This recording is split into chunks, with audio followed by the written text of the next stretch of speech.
17 जानुवारियाव भारतनि प्रधानमन्त्री नरेन्द्र मोदी बिथांनि नुजाथिनायाव जि हुरुहोजाई स्टेडियामाव बागुरुम्बा जि मोसाफुंनो दिन्थिनो लादों बे दिन्थिफुंनायनि रिहार्सल हाबाफारियाव तामुलपुराव आङो दिनैहाय नायदिंनो फैदों आरो बे नायदिंनो फैनायाव नायदिंनानै जोबोर मोजां मोनदों। जोंनि जायफोर लाइमोनफोर दिनै गोबां साननिफ्राय दिनै बेवहाय रिहार्सल खालामबाय थादों आरो बिथांमोननि जि मोनसे कन्फिडेन्स बे कन्फिडेन्सखौ नुनानै थारैनो जों गोजोननाय मोनदों आरो 17 जानुवारियाव जि जानो गोनां बे हाबाफारिखौ लानायनि थाखाय आङो जोंनि मुख्यमन्त्री डक्टर हिमन्त बिश्व शर्मा बिथांखौ साबायखर बावदों आरो बिथांनि दैदेननायाव जोंनि बर'नि जि बागुरुम्बा बे बागुरुम्बानि मोसानाय जि दिन्थिफुंनाय बे दिन्थिफुंनाया जाफुंसारगोन होननानै मिजिंथिदों आरो आं गासैबो मोसाखावरिफोरखौ जोंनि तामुलपुर जिल्लानि गासैबो मोसाखावरिफोरखौ आंनिफ्राय गाहाम हामलायनाय बावहरबाय।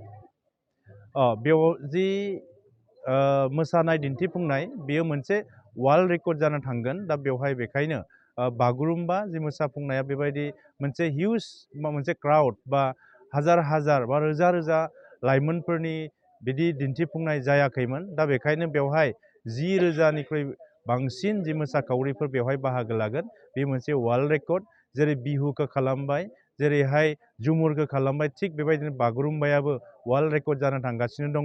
दा बेयो बर'नि थाखाय मोनसे गोदान जारिमिन सोरजिजागोन। जों दा बर्थमान तामुलपुर जिमानखिनि मानसि जों माबा खालामनानै थागथियारि रेडि खालामगासिनो दङ बा रेडि खालामनाया जोङो अलरेडि जानानै फैबाय।